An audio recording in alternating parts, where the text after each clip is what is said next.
दोस्तों नमस्कार, जय हिंद। स्वागत है एक बार फिर से आप सभी का आज के इस क्लास में। 21 जुलाई 2025 से संबंधित प्रश्नों को आज आप देखेंगे, जिसमें बिहार राष्ट्रीय और अंतर्राष्ट्रीय तीनों खबरों का संकलन होगा और आगामी बिहार की प्रतियोगी परीक्षाओं को लेकर तमाम जानकारी हमेशा की तरह यहां पर मैं आपको विस्तृत तौर पर देने वाला हूं। अच्छा, आज के इस सेशन की हम शुरुआत करें उससे पहले थोड़ा सा आपका समय लेंगे। आपको एक जानकारी दे रहा है कि बीएम ऑनलाइन लर्निंग एप्लीकेशन पे जितने भी कोर्स या फिर टेस्ट सीरीज संचालित हो रहे हैं, सभी में आपको फ्लैट 50% का डिस्काउंट इस सप्ताह मिल रहा है। एक शानदार ऑफर आप सभी के लिए है। ये कूपन कोड आप लोग अप्लाई करके यहां पर इसका लाभ उठा सकते हैं। खास करके आगामी एग्जाम जो बीपीएससी आयोजित होने वाली 31वीं वाला, आपको यहां पर भरपूर हेल्प मिलेगा। इस कोर्स पर आप ज्वाइन करते हैं तो यहां पर टेस्ट सीरीज भी इसी में आपको मिल जाएगा। एक करंट अफेयर्स के कोर्स भी संचालित है।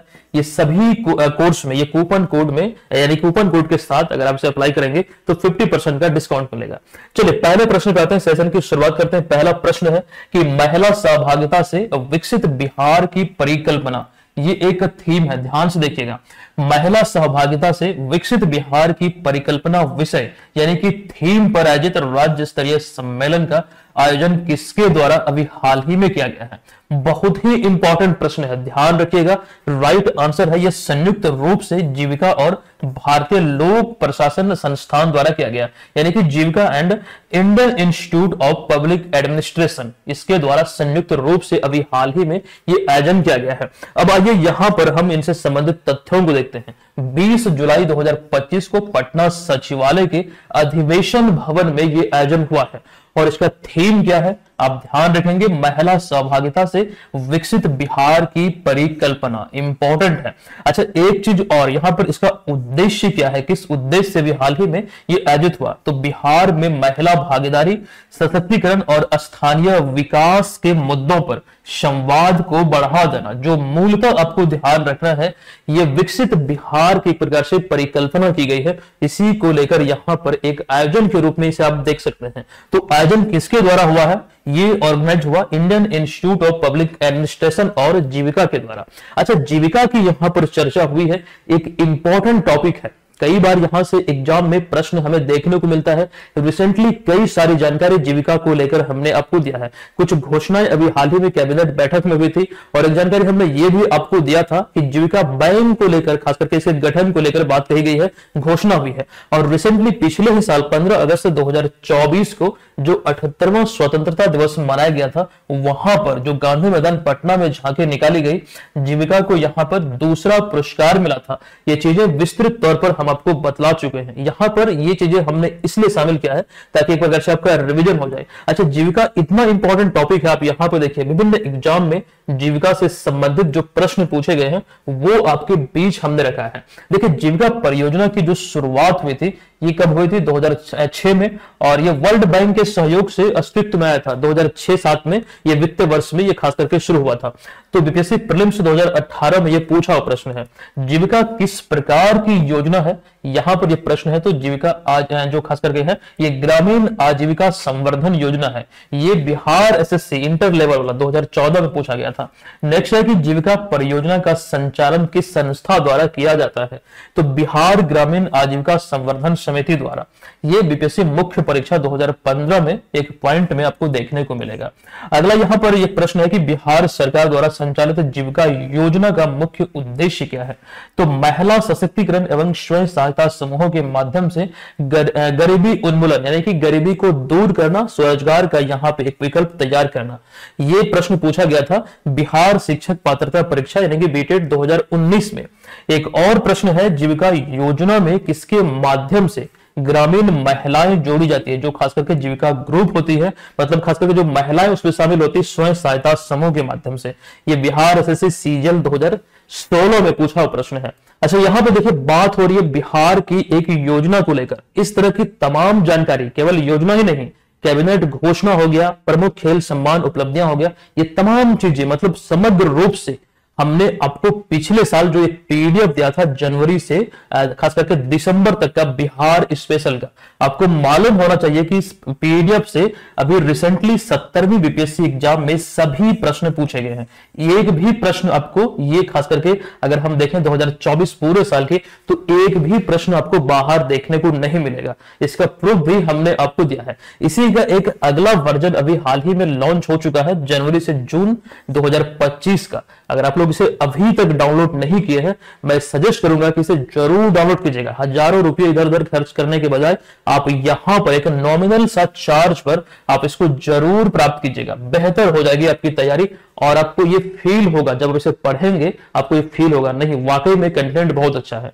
जो लोग इसे ऑलरेडी डाउनलोड किए हुए हैं, देखिए यही कोर्स आपको डाउनलोड करना है। जो लोग अभी तक डाउनलोड नहीं किए जरूर कर लीजिए, और जो लोग कर चुके हैं, पढ़ रहे हैं, एक बार वीडियो में आप लोग फीडबैक जरूर दीजिएगा कि ये आपके लिए इंपॉर्टेंट रहा या फिर नहीं। ये बीपीएससी वाला कोर्स है, इसमें भी आपको कूपन कोड अप्लाई करना है BM50, ठीक है। तो 50% डिस्काउंट सभी चीजों में आपको मिलेगा, चाहे वो पीडीएफ हो, कोई कोर्स हो या फिर कोई टेस्ट सीरीज हो। चलिए दूसरा प्रश्न है कि प्रधानमंत्री नरेंद्र मोदी ने 19 जुलाई 2025 को मोतिहारी से कितनी अमृत भारत ट्रेन को हरी झंडी दिखाई है। इंपॉर्टेंट प्रश्न है। कुल मिलाकर यहां पर 4 खास करके अमृत भारत, यहां पर वंदे भारत हम बात नहीं कर रहे हैं, अमृत भारत ट्रेन को हरी झंडी दिखाई, इसकी संख्या 4 है। यहां पर देखिए अभी हाल ही में मोतिहारी दौरे पर थे 19 जुलाई 2025 को, और यहां पर इन्होंने 7200 करोड़ की विकास परियोजनाओं का उद्घाटन किया। और साथ ही ये भी ध्यान रखें 4 नई अमृत भारत एक्सप्रेस ट्रेन को भी हरी झंडी दिया गया नरेंद्र मोदी के द्वारा। अब ये जो 4 अमृत भारत खास करके एक्सप्रेस ट्रेन है वो किस रूट पर चलेगी वो यहां पर दर्शाया गया है। आप लोग चाहें तो इसे पढ़ सकते हैं। ये पटना से नई दिल्ली, मोतिहारी बिहार से आनंद विहार जो ये दिल्ली में ही है, दरभंगा से गोमती नगर लखनऊ, भागलपुर से गोमती नगर लखनऊ, ये 4 वंदे भारत एक्सप्रेस ट्रेन मतलब इस रूट पे चलेगी। तो ये चीजें फिलहाल यहां पर डायरेक्टली खास करके जो हरी झंडी दिखाया गया है मतलब इसकी शुरुआत हुई वो ध्यान रखिए। क्योंकि अमृत भारत खास करके एक्सप्रेस ट्रेन की बात हो रही है, रिसेंटली हमने आपको एक जानकारी दिया था मई महीने में, ध्यान दीजिए नरेंद्र मोदी के ही द्वारा अमृत भारत स्टेशन योजना के तहत कुल 18 राज्यों और केंद्र शासित प्रदेश मतलब कुल इसकी संख्या 18 दोनों को मिला के यहाँ के 88 जिलों में 103 अमृत भारत रेलवे स्टेशन का उद्घाटन किया गया था। बीकानेर राजस्थान में आयोजित एक कार्यक्रम के दौरान वीडियो कॉन्फ्रेंसिंग के माध्यम से यानी कि वर्चुअली इसका उद्घाटन हुआ था। पूरे भारत के 88 जिलों के मतलब 88 जिलों में 103 अमृत भारत रेलवे स्टेशन के रूप में मतलब खास करके ये शुरू किया गया था। इसका उद्घाटन एक्चुअली में किया गया था। अब यहां पर देखिएगा बिहार में कौन सा रेलवे स्टेशन इसके लिए चुना गया है या फिर इसको मान्यता दिया गया है। देखिए यहां पर देखिए अमृत भारत रेलवे स्टेशन के अंतर्गत बिहार के 2 रेलवे स्टेशन को शामिल किया गया है। अब ये स्टेशन कौन कौन से हैं तो गोपालगंज जिले का थावे जंक्शन और भागलपुर जिले का पीरपैंती स्टेशन, ये 2 इसमें शामिल है।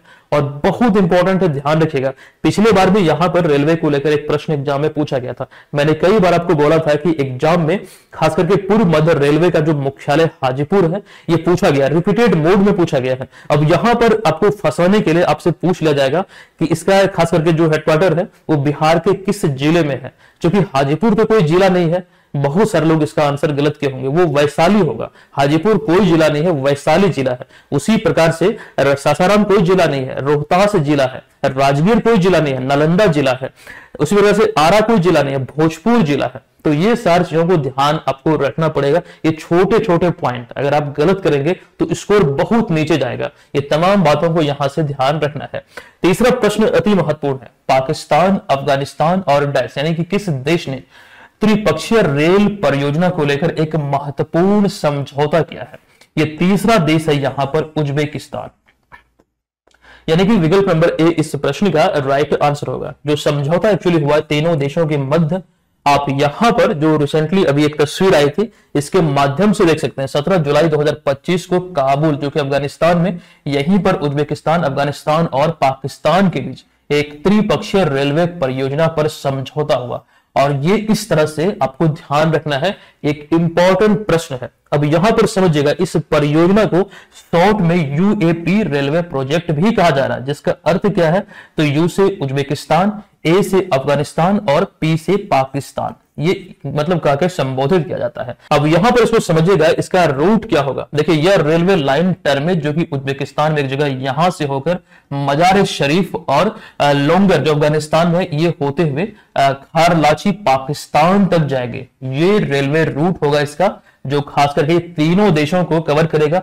लंबाई लगभग 760 किलोमीटर होगी। और बात करें यहां पर ट्रांसपोर्ट लागत में खास करके 40% तक की कमी और 5 दिन का समय बच सकता है। तो इस उद्देश्य को लेकर खास करके जो सफर है या फिर जो खास करके परिवहन होता है, इस दृष्टिकोण से एक अहम है। इसी चीज को ध्यान रखते हुए तीनों देशों ने काबुल में अभी हाल ही में एक समझौता किया है और यहां पर वो चीजें हमने आपको बतला दिया, ध्यान रखिएगा। आते यहां पर अगले प्रश्न पे कि दुबई में आयोजित 97वें अंतरराष्ट्रीय रसायन विज्ञान ओलंपियाड 2025 में भारत कौन सा स्थान प्राप्त किया है। यानी कि 57th इंटरनेशनल केमिस्ट्री ओलंपियाड 2025 जो दुबई में आयोजित हुआ, यहां पर भारत को छठा स्थान मिला है। हालांकि यहां पर भारत को छठा स्थान जो मिला है संयुक्त रूप से मिला है। कहने का सेंस यहां पर यह है कि भारत के अतिरिक्त और भी कई सारे देश हैं जो 6th पोजीशन पे हैं। आइए इसको हम एक एक करके देखते हैं। आयोजन स्थल क्या है, ये ओलंपियाड जो खास करके 57वां अंतरराष्ट्रीय रसायन विज्ञान ओलंपियाड था, ये आयोजित हुआ यहाँ पर दुबई में 5 से लेकर 14 जुलाई 2025 तक। 90 देश भाग लिए, 90 देशों के 354 प्रतिभागी इसमें शामिल हुए थे। और यहाँ पर भारत की भागीदारी की बात करें इस प्रतियोगिता में तो 26वीं बार भारत इसमें भाग लिया है। भारत ने 4 पदक अपने नाम किए, जिसमें 2 गोल्ड और 2 सिल्वर मेडल अपने नाम किया, मतलब इसमें शामिल रहा। देखिए भारत संयुक्त रूप से छठा स्थान प्राप्त किया। हालांकि प्रतियोगिता में छठे स्थान पर भारत के साथ यूक्रेन, उज्बेकिस्तान, कजाकिस्तान और इजराइल रहा। ये चीजें यहां पर आपको ध्यान रखना है। और एक चीज समझिएगा, इस प्रतियोगिता में भारतीय दल में 4 छात्र शामिल थे और ये पहली बार ऐसा हुआ है जब यहां पर एक बड़ी उपलब्धि भी आप बोल सकते हैं कि टीम में जो 4 प्रतिभागी शामिल थे सभी ने यहां पर पदक जीते हैं। चारों के चारों ने 2 गोल्ड 2 सिल्वर। अब ये नाम यहां पर ध्यान रखिएगा, देवेश पंकज भैया और सुदीप कुची जो कि क्रमशः महाराष्ट्र और तेलंगाना के हैं, इन दोनों ने गोल्ड मेडल अपने नाम किया। जबकि वहीं पर उड़ीसा के देवदत्त प्रियदर्शी और उज्जवल केसरी जो दिल्ली के हैं, इन दोनों ने सिल्वर मेडल यानी कि रजत पदक अपने नाम किया। तो भारत का जो खास करके पोजीशन रहा वो छठा रहा, यानी कि 6th पोजीशन पे रहा। लेकिन अगर हम बात करें इस प्रतियोगिता में प्रथम, द्वितीय और तृतीय स्थान की, तो क्रमशः चाइना, दक्षिण कोरिया और रशिया, इसमें आपको ध्यान रखना है। अच्छा एक चीज यहां पर सुधार कीजिएगा, यहां पर मैं आपको बता दूं ये थोड़ी सी मिस्टेक यहां पर हुई है, मतलब नंबरिंग करने में। ये 1 नंबर पर संयुक्त रूप से ये 2 देश हैं। कौन कौन सा, तो चाइना और दक्षिण कोरिया, क्योंकि यहां पर इन दोनों ने 4 गोल्ड मेडल अपने नाम किया है। और दूसरे नंबर पे आ जाएगा रशिया, ये चीज ध्यान यहां पर रखिएगा। चलिए ये बिल्कुल सही है, इसमें कंफ्यूज मत होइएगा, ये पूरा खास करके ये डेटा एकदम 100% सही है, सटीक है। ये नंबरिंग में यहाँ पर थोड़ी गलती हुई थी, लेकिन ये यहाँ पर आपको ध्यान रखना है। चलिए 5वें प्रश्न पे आते हैं। निम्नलिखित में से किन्हें हाल ही में संयुक्त राष्ट्र नेल्सन मंडेला पुरस्कार 2025 प्रदान किया गया है। कोई भी पुरस्कार, कोई भी सम्मान होता बहुत इंपॉर्टेंट है, एग्जाम में पूछे जा सकते हैं। अभी हाल ही में ये पुरस्कार दिया गया है ब्रेडा रेनॉल्ड्स और केनेडी ओडेडे को। यहां पर विकल्प नंबर ए और बी दोनों इसका राइट आंसर है और फाइनल आंसर होगा उपयुक्त ए और बी दोनों। ध्यान रखिए ब्रेडा रेनॉल्ड्स और केनेडी ओडेडे को यह सम्मान दिया गया है। इन दोनों को आप यहां पर तस्वीर में देख सकते हैं। केनेडी ओडेडे केन्या के हैं, जबकि ब्रेडा रेनॉल्ड्स जो है ये अमेरिका के हैं। यहां पर वो चीजें हमने लिखा भी है, ध्यान से इसको देख लीजिए। देखिए ये पुरस्कार जो अभी हाल ही में न्यूयॉर्क स्थित संयुक्त राष्ट्र मुख्यालय में 18 जुलाई 2025 को संयुक्त राष्ट्र नेल्सन मंडेला पुरस्कार 2025 का वितरण हुआ। मतलब यहां पर संयुक्त राष्ट्र का जो मुख्यालय है न्यूयॉर्क में, यहीं पर यह पुरस्कार का वितरण हुआ। अच्छा ये पुरस्कार जो दिया जाता है किस उद्देश्य, किस पर्पस से दिया जाता है, यहां पर लिखा है कि यह पुरस्कार उन व्यक्तियों को दिया जाता है जिन्होंने मानवाधिकारों की रक्षा, सामाजिक न्याय और मानव गरिमा की स्थापना करने में यहां पर असाधारण योगदान दिया है, यानी कि उत्कृष्ट प्रदर्शन इसमें किया है। इसी चीज को मान्यता देते हुए ये एक्चुअली यहां पर बात ये भी ध्यान रखिएगा, ये इसका 3rd एडिशन है ये पुरस्कार का। ये इस पुरस्कार का 3rd एडिशन है। इससे पहले एक 2015 में दिया गया था, फिर 2020 में। हालांकि ये कहा जाता है कि प्रत्येक 4 साल के अंतराल में ये दिया जाए, 4 नहीं बल्कि 5 साल में। यहां पर हमने लिखा भी है प्रत्येक 5 वर्ष में इसका वितरण होता है। 2015 में पहली बार, फिर 20 में और अभी 2025 में। ये चीज ध्यान रखिए, शुरुआत जो हुई थी 2015 में हुई थी, यहां पर हमने मेंशन किया है। अच्छा, ये पुरस्कार दक्षिण अफ्रीका के पहले अश्वेत राष्ट्रपति नेल्सन मंडेला के सम्मान में 2015 में शुरू किया गया था। ये अफ्रीका के गांधी कहे जाते हैं नेल्सन मंडेला, और नेल्सन मंडेला से संबंधित पूरे भारतवर्ष में विभिन्न एग्जाम में कई सारे प्रश्न पूछे गए हैं। मैं सोच रहा था यहां पर इनसे संबंधित पूछे हुए प्रश्न आपके बीच रखूं, लेकिन यहाँ पर कंटेंट इतना ज्यादा है कि वीडियो बहुत लंबा हो जा रहा है, इसलिए मैंने यहां पर उसे शामिल नहीं किया। लेकिन ध्यान रखिएगा, कई सारे प्रश्न एग्जाम में यहां से पूछे गए हैं। देखिए, टेस्ला ने भारत में अपना पहला अनुभव केंद्र निम्नलिखित में से किस शहर में प्रारंभ किया है? तो अगर शहर की बात हो तो मुंबई में अभी हाल ही में प्रारंभ किया। विकल्प नंबर बी इस प्रश्न का राइट आंसर होगा। देखिए, मुंबई में कहां पर? तो बांद्रा कुर्ला कॉम्प्लेक्स मुंबई में अभी हाल ही में उद्घाटन हुआ 15 जुलाई 2025 को। उद्घाटनकर्ता कौन है? तो महाराष्ट्र के मुख्यमंत्री देवेंद्र फडणवीस के द्वारा इसका उद्घाटन हुआ है। कब? तो 15 जुलाई 2025 को। अच्छा, टेस्ला के बारे में आप लोग भली भांति परिचित होंगे। इसकी स्थापना को लेकर हम थोड़ी चर्चा कर लेते हैं। सबसे पहले जी, अमेरिकी इलेक्ट्रिक वाहन निर्माता कंपनी है टेस्ला, जिसकी स्थापना 1 जुलाई 2003 को मार्टिन एबरहार्ड और मार्क टारपेनिंग के द्वारा किया गया था संयुक्त रूप से। अब यहां पर ध्यान दीजिए, बाद में अगले ही साल एलन मस्क 2004 में एक निवेशक के रूप में, एक व्यवसायिक के रूप में निवेश करने को लेकर इसमें जुड़े थे और जल्द ही कंपनी के बोर्ड अध्यक्ष बन गए। ये भी आप यहां पर ध्यान रखेंगे। तो अभी जो स्वामित्व है टेस्ला का वो एलन मस्क के ही पास है, ये आपको यहां से ध्यान रखना है। तो फाइनली यहां पर जो प्रश्न था कि पहला अनुभव केंद्र यानी कि एक्सपीरियंस सेंटर इंडिया में खुला है मुंबई में। कहां पर? तो बांद्रा कुर्ला कॉम्प्लेक्स में। तो ये प्रश्न है कि निम्नलिखित में से कौन हाल ही में यूक्रेन की पहली महिला प्रधानमंत्री बनी है? देखिए, यहां पर विकल्प है, विकल्प नंबर सी राइट आंसर होगा। यहां पर कंफ्यूजन आपको हो सकता है। पहला विकल्प जो है ये यूलिया टाइमोन्स्की है, और तीसरा विकल्प जो एक्चुअली इसका राइट आंसर यह है यूलिया स्वीरिडेंको, यही इस प्रश्न का राइट आंसर होगा। देखिए, यूलिया टाइमोन्स्की ये राइट आंसर नहीं है, यहां पर कंफ्यूजन हो सकता है, तो पूरा पढ़िएगा ना। अब यहां पर इन्हें तस्वीर में देख सकते हैं, जो अभी हाल ही में यूक्रेन की पहली महिला प्रधानमंत्री बनी है।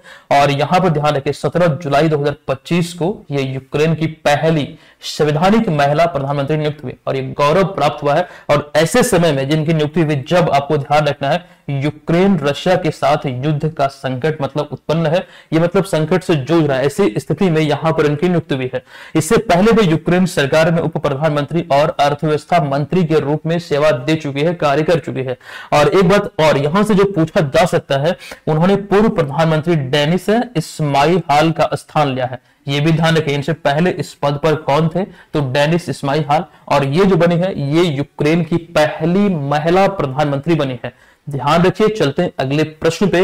निम्नलिखित में से कौन सा विकल्प सत्य है? देखिए, यहां पर जो विकल्प हमें दिए गए हैं ये सिम्बैक्स, जो भारत का खास करके एक देश के साथ आयोजित होने वाला बायलैटरल एक्सरसाइज है, द्विपक्षीय अभ्यास है, उसको हम यहां पर जो विकल्प है आपको पहले यहां पर हम पढ़ के सुनाते हैं, फिर इसका आंसर बताएंगे राइट आंसर क्या होगा।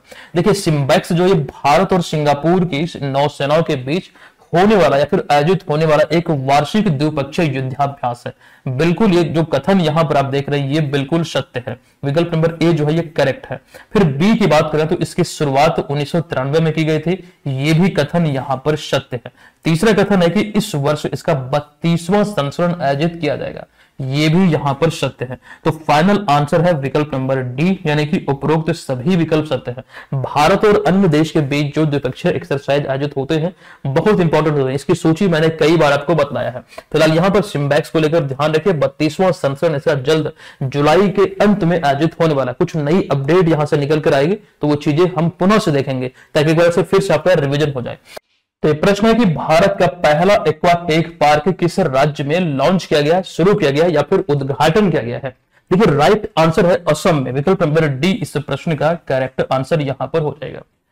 चलिए आपको यहाँ पर इससे संबंधित बता दो कि ये जो पार्क है या फिर एक्वाटेक पार्क, ये भारत का पहला ऐसा पार्क है जो जलीय कृषि और इससे जुड़ी नवाचार तकनीकों को बढ़ावा देने के उद्देश्य स्थापित की गई। कहां पर जो स्थान है, जो वेन्यू है, ये गुवाहाटी असम में 19 जुलाई 2025 को इसका उद्घाटन हुआ। किस उद्देश्य से? तो जलीय कृषि और इससे जुड़ी नवाचार तकनीकों को बढ़ावा देने के उद्देश्य से। और किसके सहयोग से? तो आपको ध्यान रखना, आईसीआईसीआई फाउंडेशन और असम गवर्नमेंट के सहयोग से भी हाल ही में इसका उद्घाटन हुआ। और इसमें मुख्य फोकस क्या है?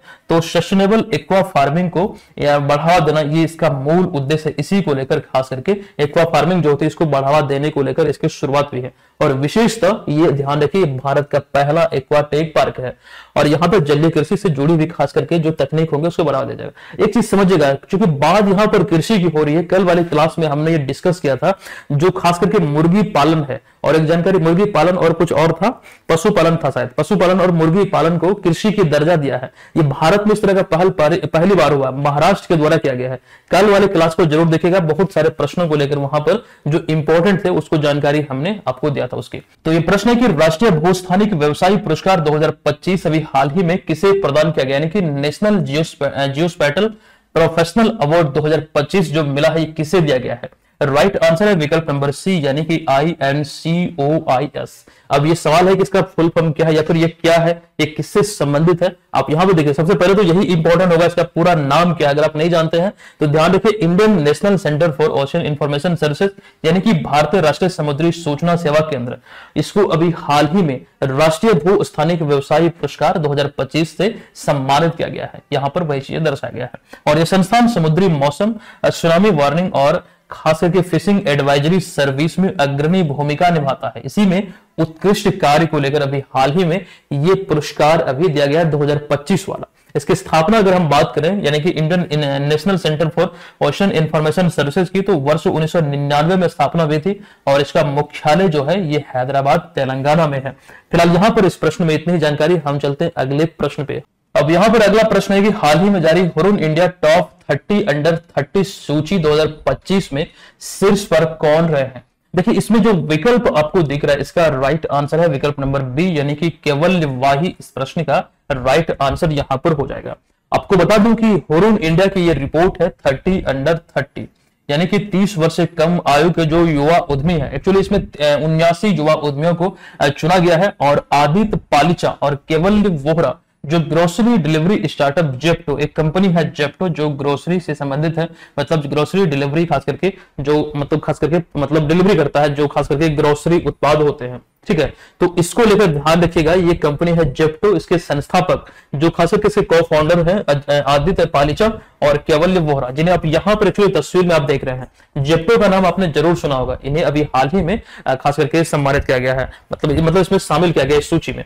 जेप्टो की त्वरित सफलता और इसमें जुटाई गई जो खास करके फंडिंग है 1.95 बिलियन डॉलर और 60,000 प्लस नौकरियों का निर्माण ने इन्हें युवाओं के प्रति खास करके प्रेरणा के रूप में खड़ा किया है। इसी उपलब्धि को लेकर अभी हाल ही में इसमें इनका चुनाव हुआ है और बहुत इंपॉर्टेंट है, खास करके युवा उद्यमियों को लेकर एक प्रकार से यहाँ पर मोटिवेशन लेना चाहिए और एग्जाम के पॉइंट ऑफ व्यू से इस चीज को ध्यान रखिएगा, एग्जाम में पूछा जा सकता है।